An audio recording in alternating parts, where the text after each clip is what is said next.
You dressed appropriate. You're like Absolutely. the only person who dressed appropriately for the Well, weekend. I'm from what's up? I'm from North Carolina, so it's not this cold in North Carolina. No, I was going to say you are bundled up right now, man. Yeah, man. Yeah. Those thick gloves. You got the coat coming No doubt. up. We're going to have to give you a new hat, by the way. Why is that? Because Do we we have have hats. any more? Okay. I hope we have it. Yeah. Oh, see? we do. There we go. See? Oh, new And I'll hat. tell you what, yeah, absolutely. Put that on because I bet it's warmer For than real. your hat. Absolutely. Well, We're it's going not to really that cold warm that in up. here. Well, he's has still this been thawing out, has this man. been worn no, already? brand new. Brand Okay, new. That's perfect. for you. Yeah, no lice. No lice in No, there. like, would we do that to you? Right. I guess you don't know, right? Yeah. I wouldn't know. What's happening, man? How things going for you? Everything's well. I can't complain. Just here, just talking a little football. I was working with Sirius XM Radio the last 2 days, and I was down in downtown earlier and finished up a show with Draft with Sirius XM Fantasy Radio. Okay. Okay. So doing that, man, and then I'm living in North Carolina, raising my kids and coaching a little bit of football and running the business, man. So you're down there. You're doing that. You're Has hosting it shows. snowed there yet this year? Yeah, we had one little bit of snow, but maybe like an inch or two. Do people like suck at driving in the snow? Yes, it's like shuts down in North Carolina with an inch of snow. Well, you got like no we're not plows. used to that. You got to wait for the sun to come back out and melt it. Yeah, and it did, and it happened pretty quickly. They probably like literally close schools when there's an inch Oh, of snow, yeah, though, yeah. right? My It's kids like love it. Nobody knows what to do. They don't know. Well, it's not that they don't know what to do. They're just not don't wanna in a do it. rush to do it. But the kids love it, so they're out of school for a period of time, and they enjoy it. But you know, it's home. That's one thing I do like about North Carolina. We may get a little bit of snow, but not a lot. But it's a great place. It's, the weather is always good, and then it's great people. Home now, or has it always been home? Yes, I've always North been Carolina? home. I was born and raised in Gibsonville, North Carolina, which is a small town in North Carolina. Went to North Carolina State University, and then from there went to St. Louis and played some football. But I always kept a home in North Carolina, so I knew once I was done playing, I would be coming back home. So can you still root for the Rams now that they're in LA? Yeah, that's my.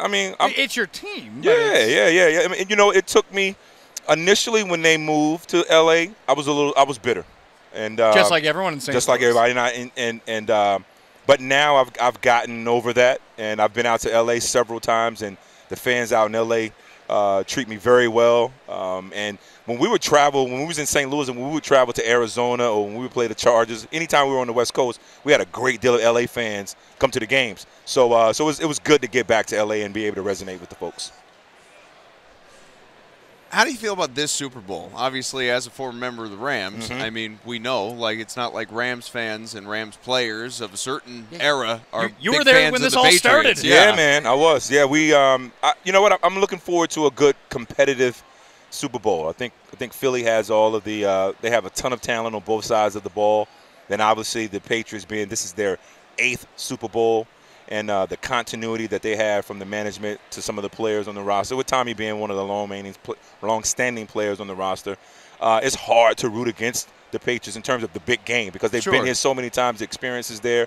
But I like the Hard Eagles. to root against or pick against? Pick against. Yeah, I was going to say. Easy to root against. I was going to Easy say root probably against, pick against. And you know, I guess I'm just like any other fan. Well, most fans, some fans, I would say, wanting a new team to win. Mm-hmm. So I would like to see Philly, you know, do their deal. But I know you can never count out the Patriots. And you think about last year's game. You know, they were down 25 and they ended up coming back and scoring 28, whatever straight points or whatever it was to win that game. Right. So you can never count them out. So, but I think it's going to be a really good competitive team. These are the 2 best teams in our league. Okay, so Dick Vermeil comes back after being out of coaching for ages. Yeah. John Gruden's doing the same thing right now.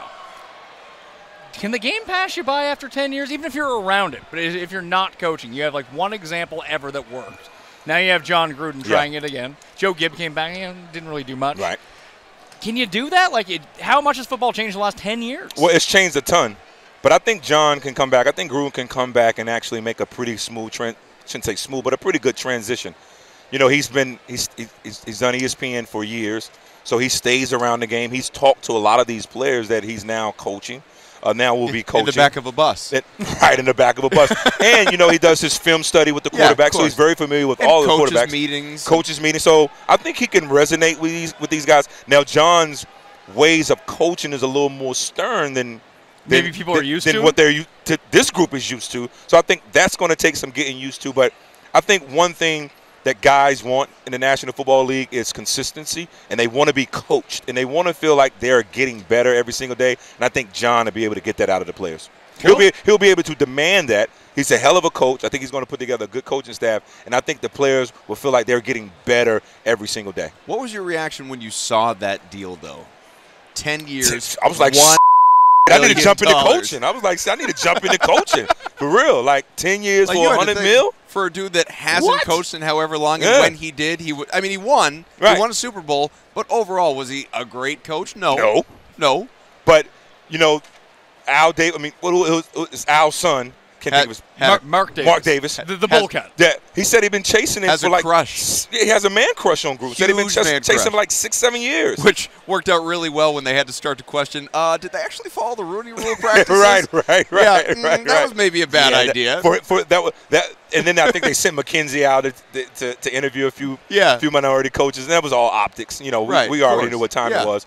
But I was like, wow, 10 years, $100 million. Right.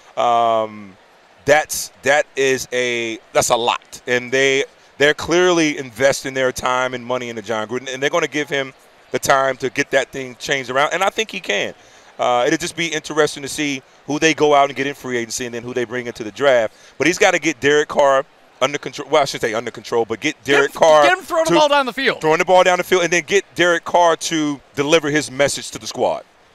We got to get you to sign the ball. Oh, yeah. I don't know why we're throwing it to me. We should be throwing it to you. We want to make sure we don't keep you too long. You can take your pick. Well, I appreciate y'all having me, man. I guess I was going to say black or silver. You can't take your pick. You can have the thick Sharpie or the thin Sharpie. Yeah, whichever. There's not a whole lot of room left. There's not a lot of room on here. Everybody's been on here, huh?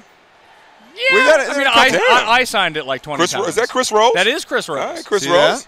Right on. Well, I'll find a spot on here somewhere. There we go. Right under the Super Bowl logo. How about that? There we go. But it's black. Well, we should give you the sign silver over for that. the Super Bowl. No, I don't want to do that because that's such a nice. Here you go. Hit right here. Hit right here. Here's a spot. There you go. Yeah. See, still needs coaching. Yep. And as you see, I take coaching very well.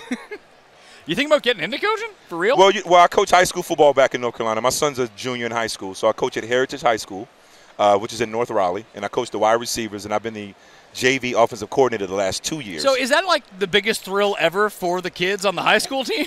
Well, you know what? I think it is. The coach on my high school team was like a local cop who didn't know anything about football. Right. I think it is. And I also help out with the NFL PA Collegiate Bowl, which is played out in Los Angeles. It's the Nationals versus the it's the national team, which is coached by Mike Martz. So I've been doing that the last 2 years. So it's been fun. Coaching is fun. It's good to be back around the game. It's good to be around these young folks and be able to teach the game, which I love dearly.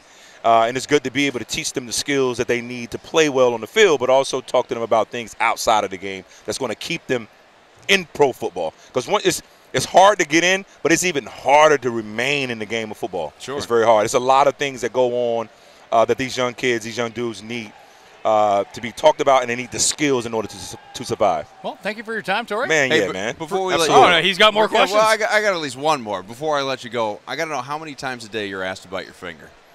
Oh, a ton of times, and I scare little kids all the time. But people want to know what's up with the finger. How did it happen? Doesn't just come out on Halloween, you mean? Yeah, exactly. They like when they see it, they just take off running. Can you hold it up? Can we get this on camera? Yeah, I was with it was 2005. We was playing against the Pittsburgh Steelers, and I'm blocking Deshae Townsend. Sure. And my finger gets caught in his jersey, and he rips away to go try to make a tackle, and my finger gets caught in there, and it snaps. So I snapped it back in, ran off, got it taped up, and went back in and played. And then just over the course of time, it just kept dislocating. And so now it's like this. And it has no ligaments. So now it's just going to naturally just continue to just go over to your left. So I'll be touching you here in a minute. That'd be freaking me out. I was going to say at a certain point, it's just getting in the way. It works. You know, you can still grab. I can still grab. Absolutely. That's all you need. That's all I need. Torry Holt, thanks for being on the show, Thank you, man. Thanks for having me, guys. Man, thanks a lot. Yeah, all the best. You too. Peace.